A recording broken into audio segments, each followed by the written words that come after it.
অধ্যাপক ডক্টর আলতাফ সরকার 1954 সালের ডিসেম্বর মাসে পাবনা জেলায় জন্মগ্রহণ করেন। তিনি 1979 সালে ঢাকা বিশ্ববিদ্যালয় থেকে ব্যাচেলর অব ফিজিওথেরাপি ডিগ্রি অর্জন করেন। এরপর তিনি চিকিৎসা বিজ্ঞানে উচ্চতর এমএস ও পিএইচডি ডিগ্রি লাভ করেন। বর্তমানে তিনি বাংলাদেশ ওপেন ইউনিভার্সিটির অধ্যাপক ও লেজার ফিজিওথেরাপির চিফ কনসালটেন্ট হিসেবে কর্মরত। দর্শক, সিনিয়র সিটিজেনদেরকে আমরা রেসপেক্ট করি। সিনিয়র সিটিজেন আপনাদের জন্য আমরা আজ এখানে, because of you people we are here.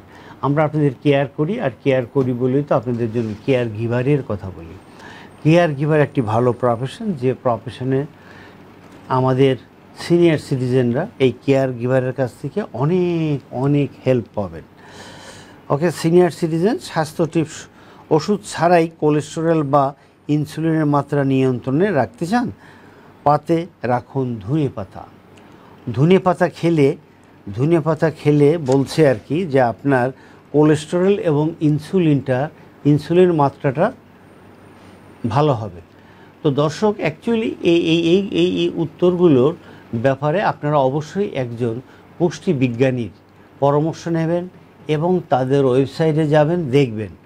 আমরা যা লিখছি এগুলো বিভিন্ন রিসার্চ থেকে নিয়ে খুব কুইক আপনাদেরকে পৌঁছে দেওয়ার জন্য এটা আমরা বলছি। লিভার বা যকৃৎকে সুস্থ রাখতে ধনে পাতা অত্যন্ত কার্যকরী একটি ভেষজ উপাদান। নিয়মিত নির্দিষ্ট পরিমাণে ধনে পাতা খেতে পারলে লিভারের একাধিক সমস্যা থেকে দূরে থাকা যায়।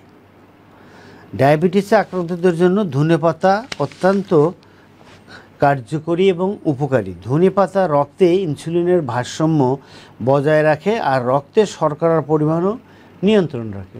চলুন দর্শক, যারা এই ডায়াবেটিসে ভুগছেন, ধনেপাতা সহজলভ্য, বাজারে প্রচুর ধনেপাতা। চলুন আমরা ধনেপাতা নিই এবং ওটাকে বেটে সুন্দর করে নিয়ে আমরা প্লেটে রাখি, আমরা যেন খাবারের সময় ধনেপাতা খানিকটা খাই। ধনেপাতায় থাকা আয়রন রক্ত স্বল্পতা রোধে সাহায্য করে। আর একটা ভালো জিনিস পেলাম, আয়রন। আমাদের যাদের রক্ত স্বল্পতা থাকবে, এই রক্ত স্বল্পতা বাড়াবে। চলুন 4 নম্বর, ধনে পাতার মধ্যে অ্যান্টিসেপটিক উপাদান থাকায় শরীরের টক্সিন দূর করতেও সাহায্য করে, আর অ্যান্টিফাঙ্গাল এবং অ্যান্টি অক্সিডেন্ট উপাদান বিভিন্ন চর্মরোগের ঝুঁকি কমাতে সাহায্য করে।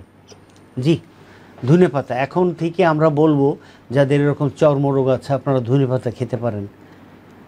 ধনে পাতা খেলে আপনার এই কষ্টগুলো চলে যাবে ইনশাআল্লাহ।